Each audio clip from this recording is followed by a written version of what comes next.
Europa e obter a tradução das Escrituras.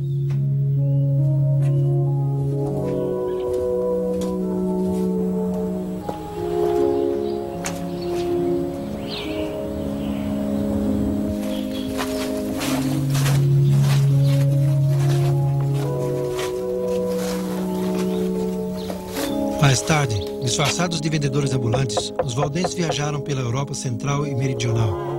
Ocultando cópias do Novo Testamento em suas roupas, lhes era possível deixar aos seus clientes mais que apenas conforto material. Vendo que os valdenses cresciam em número e influência, a Igreja de Roma começou a inquietar-se muito. Reconheceu que, se permitissem a expansão do movimento, chegaria a superar tudo aquilo que Roma havia levado séculos para realizar. A terrível fúria dos inquisidores papais começou a princípios do século XIV.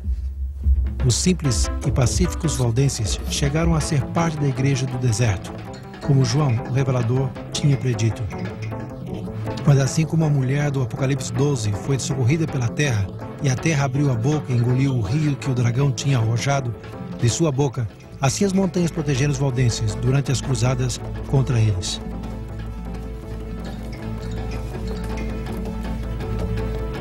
As densas florestas, aparentemente intransitáveis, cadeias montanhosas e o isolamento dos seus vales serviram como as suas únicas defesas.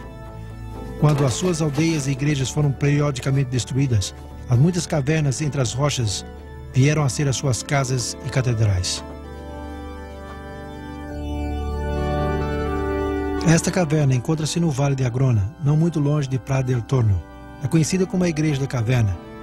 E não é muito difícil ver porque os inimigos dos valdenses tinham dificuldade para encontrar esconderijos.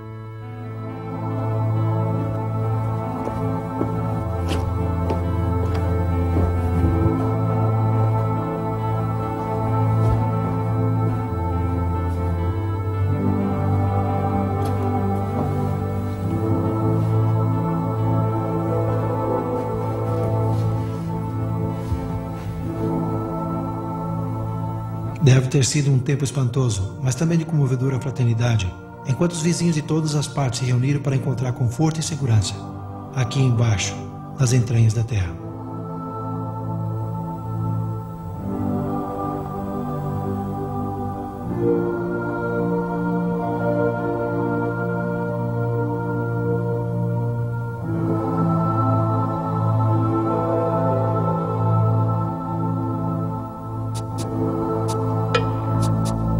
Em 1487, apenas 4 anos depois do nascimento de Lutero, o Papa Inocente VIII decidiu purificar os vales de seus habitantes, prometendo a remissão de todos os pecados daqueles que se alistassem para a cruzada. Ele prosseguiu, formando um grande exército sob o comando de Roberto Catânio. Catânio acampou seu exército à raiz do Castelluccio, perto da Torre de Pellice, a capital do vale. Esperando impedir o desastre, os valdenses mandaram 2 dos seus homens para encontrá-lo. Se os valdenses esperavam intimidar a Catânio com um acesso direto, eles estavam equivocados. Dividindo as suas forças em 2, Catânio mandou uma companhia para o Vale de Pellice para atacar as aldeias de Villaro e Bobbio e para forçar os habitantes a fugir para as montanhas. Ele ordenou a outra companhia a seguir pelo Vale de Agrona até Pra del Torno, onde esperava encontrar-se com os outros.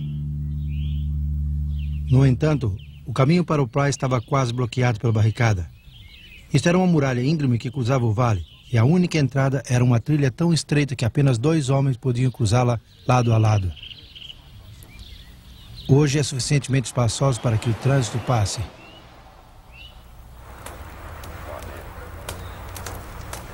Aqui em Pra del Torno, os valdenses reuniram-se para existir uma vez mais. Antes eles oraram, entregando as suas vidas a Deus.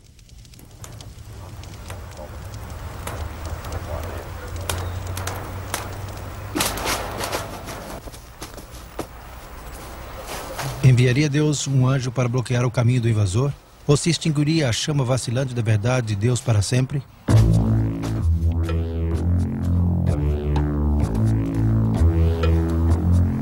Enquanto o exército de Catânio preparava-se para cruzar o Estreito Desfiladeiro, os valdenses notaram uma pequena nuvem formando-se perto das cumes da montanha.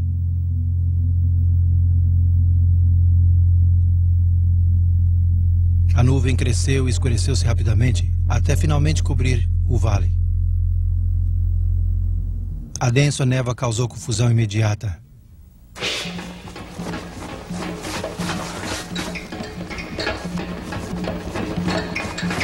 Tomando vantagem da circunstância, os valdenses escalaram pelas sendas secretas até estar acima dos invasores e começaram a arremessar grandes pedras sobre os soldados.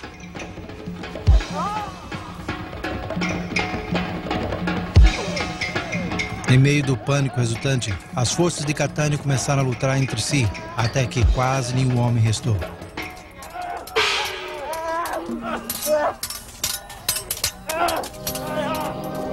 Já em 1530, a notícia da reforma que estava abrangendo toda a Alemanha, Suíça e França alcançou os povos dos vales valdenses. Chegou num tempo quando eles eram poucos e estavam desanimados, mas ouvir desse novo exército de campeões lhes fez lembrar as glórias passadas. Os reformadores suíços também se alegraram ao descobrir uma igreja biblicamente firme, com uma história tão longa.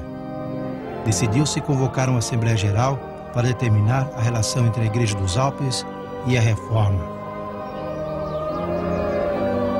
Em 1532, a histórica Assembleia reuniu-se em Chanflon, esse campo aberto, perto de Pla-de-Tournon.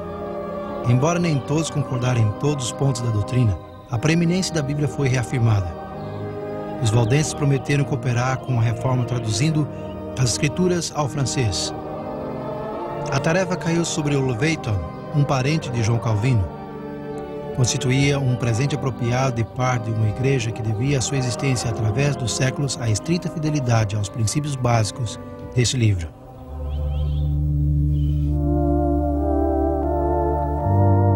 Tragicamente, as perseguições aos valdenses não cessaram com a reforma. Em verdade, se intensificaram nos anos que se seguiram, chegando ao auge no século XVII. O tempo curou a cicatriz do grande massacre de Páscoa em 1655. No entanto, a lembrança ficou permanentemente gravada nas mesmas pedras e fissuras do enorme Casteluço.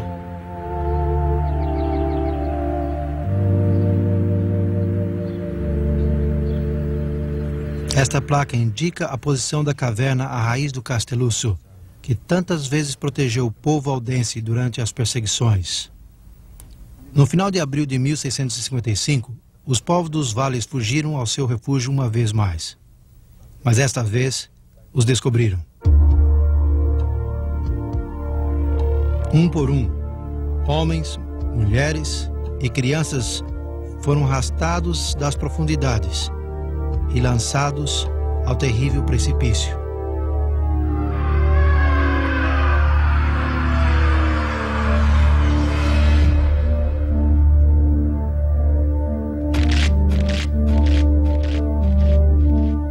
Toda a Europa protestante reagiu com mágoa e pêsame.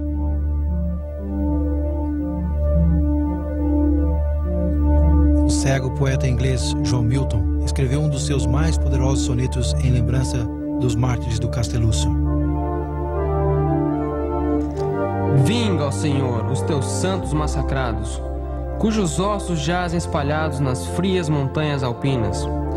Eles que guardaram a verdade antiga tão pura, quando nossos pais adoravam troncos e pedras.